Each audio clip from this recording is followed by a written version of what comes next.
L'État français peut-il réellement voler l'argent de votre livret A ou de votre assurance vie? Après l'allocation du président il y a quelques jours, j'ai vu trop de conneries sur internet. Dans cette vidéo, on démêle le vrai du faux sur la loi Sapin 2. Alors, vos économies sont-elles réellement en danger? Restez jusqu'au bout pour savoir.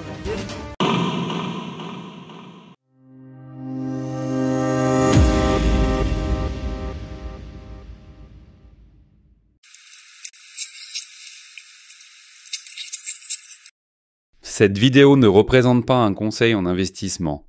Investir comporte un risque de perte en capital. Vous êtes le seul et unique responsable de vos décisions d'investissement et il est de votre devoir de faire vos propres recherches avant d'investir. Ne faites confiance à personne. Bonjour à tous, c'est Max de la chaîne L'Investisseur Indépendant. Je vous retrouve aujourd'hui pour une nouvelle vidéo où on va parler de est-ce que l'État français peut réellement vous voler votre épargne? Suite à l'allocution présidentielle qui a eu lieu il y a quelques jours sur TF1, j'ai vu beaucoup de gens paniquer et j'ai vu des youtubeurs même compétents que je suis raconter des conneries sur le fait que l'État français peut saisir l'argent que vous avez notamment sur vos contrats d'assurance vie, et ce notamment grâce à la loi Sapin 2. Donc aujourd'hui, dans cette vidéo, on va analyser ce texte de loi, on va voir ce que dit réellement la loi Sapin 2, et on va voir si réellement votre épargne est actuellement en danger.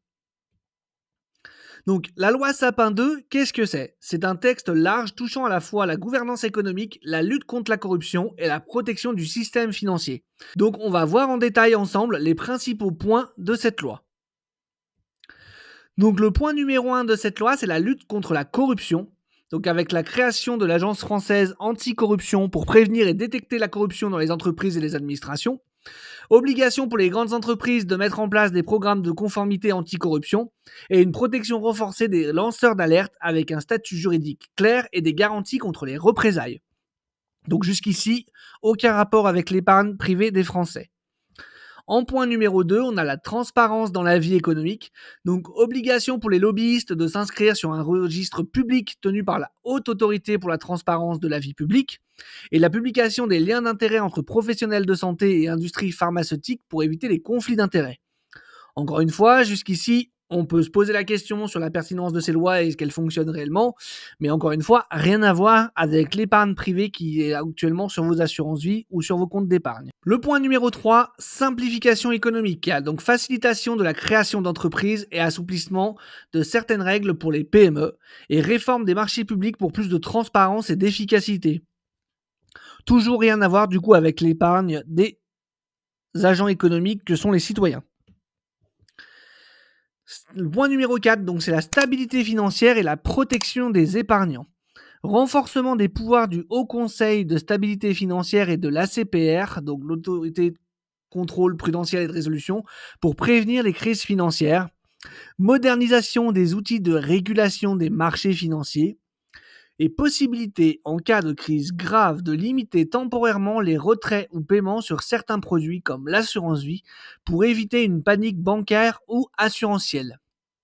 Alors là, on sent qu'on commence à toucher quelque chose et c'est effectivement en fait ce passage de la loi qui a fait flipper beaucoup de monde, sans trop de raison, j'ai envie de dire. Mais du coup, on va détailler ensemble un peu plus loin ce point-là en particulier pour voir exactement ce qu'il signifie. Le point numéro 5 de cette loi, donc c'est d'autres mesures, donc renforcement des sanctions contre les entreprises corrompues, avec des amendes pouvant atteindre 1 million d'euros pour les personnes physiques et 30% du chiffre d'affaires pour les personnes morales. Régulation des pratiques dans le secteur agricole pour mieux protéger les agriculteurs face aux grandes surfaces. Donc là, encore une fois, on peut se poser la question, est-ce que ces lois ont réellement apporté quelque chose? Mais ça n'a rien à voir encore avec l'épargne privée des Français. Donc, revenons sur le point qui nous intéresse. Donc en fait, la partie de la loi qui a fait flipper un peu tout le monde sur cette loi-là, c'est donc cette possibilité en cas de crise grave de limiter temporairement les retraits ou paiements sur certains produits comme l'assurance vie pour éviter une panique bancaire ou assurantielle. Bah écoutez, je pense que j'ai pas besoin de dire grand-chose de plus que ce qui est écrit là, parce qu'en fait, je crois que tout est dit. La seule chose que peut faire la loi Sapin 2, en fait, c'est empêcher que vous puissiez faire des retraits sur votre assurance vie en cas de panique bancaire ou assurantielle pour éviter un bank run, tout simplement.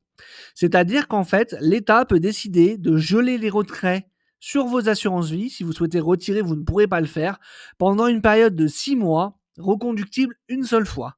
C'est-à-dire que pendant maximum 1 an, l'État peut vous empêcher d'accéder au capital qui est placé sur votre assurance vie. À aucun moment, il n'est stipulé quoi que ce soit d'autre. À aucun moment, il n'est stipulé qu'il va y avoir des saisies ou du vol de votre épargne.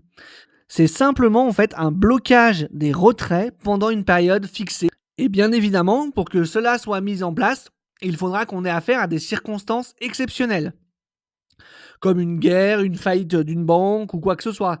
L'État ne peut pas le faire comme ça sans aucune raison.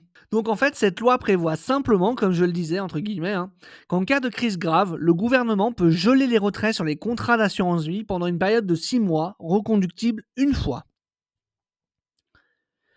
Donc en tout cas, dans cette loi Sapin 2, il n'a jamais été mentionné le fait de pouvoir se servir sur l'épargne privée des citoyens, malgré ce qu'ont relayé plusieurs chaînes YouTube et plusieurs médias, dont certains qui sont normalement assez compétents et que je suis moi-même. Et ça m'a relativement affolé de voir de telles incompréhensions de cette loi qui prévoit simplement en fait un gel des retraits, encore une fois, et en aucun cas la saisie de quoi que ce soit de votre épargne sur vos assurances vie, votre livret A ou quoi que ce soit. Et pourtant, les gens paniquent en ce moment. Je le vois bien d'ailleurs, que ce soit sur Internet ou même dans la vraie vie, pour avoir discuté avec des personnes d'un certain âge, surtout les anciens. Ils sont à deux doigts d'aller tout retirer de la banque pour y planquer sur le matelas parce que l'État va tout leur piquer, quoi. Donc les gars, calmez-vous. Pour l'instant, il ne se passe rien. Et d'ailleurs, on va regarder s'il y a d'autres lois qui permettraient à l'État français de se servir sur l'épargne des citoyens. À l'heure actuelle, il n'y a aucune loi française qui n'autorise l'État à saisir l'épargne des citoyens. Il y a une loi sur l'état d'urgence ou de siège du 3 avril 1955 qui a déjà été modifiée plusieurs fois, qui régit les états d'urgence et d'état de siège et qui nous dit qu'en cas de crise majeure, donc guerre, insurrection, l'État peut prendre des mesures exceptionnelles comme des réquisitions de biens. Bien que cela vise principalement des ressources matérielles, rien n'exclut théoriquement des fonds financiers en cas de nécessité absolue, mais aucune application concrète n'a été documentée historiquement. Donc, exemple historique, pendant les guerres mondiales, la France a eu recours à des emprunts nationaux, souvent volontaires, mais jamais à des confiscations directes. Aucun précédent clair de saisie d'épargne privée n'existe dans le droit moderne. Ça veut dire qu'on a vécu deux guerres mondiales dans les années 1900, comme vous le savez, et même dans ces période-là, l'État n'a jamais fait de saisie directement sur l'épargne des Français. Alors peut-être qu'aussi on peut se dire qu'à l'époque, il n'y avait pas autant de moyens que maintenant pour pouvoir le faire, mais en attendant, à l'heure actuelle, ça n'est jamais arrivé. Est-ce que ça veut dire que ça n'arrivera jamais? Bien sûr que non. Je pense que si un jour ils décident de vraiment vouloir se servir sur l'épargne, ils trouveront un moyen de le faire. Ils sortiront une nouvelle loi, l'état d'urgence, comme ils ont fait pendant le Covid ou n'importe quelle autre connerie, et ils le feront. Mais en l'état actuel des choses, aucune loi ne permet au gouvernement français de se servir sur l'épargne privée. Je le répète, aucune loi ne permet au gouvernement français de se servir sur l'épargne privée. Donc pour moi, il n'y a vraiment aucun lieu de paniquer en ce moment. Et pourtant, je vois de la panique à tout bout de champ. Il y a la bourse qui baisse, il y a les cryptos qui baissent en plus pour rien arranger. Donc les gens sont dans la moindre chose les fait paniquer à extrême. Et vraiment, je vous invite à vous renseigner dans ce genre de situation et à ne pas laisser vos émotions guider vos réactions, parce que c'est dans ces cas-là qu'on fait les plus grosses conneries.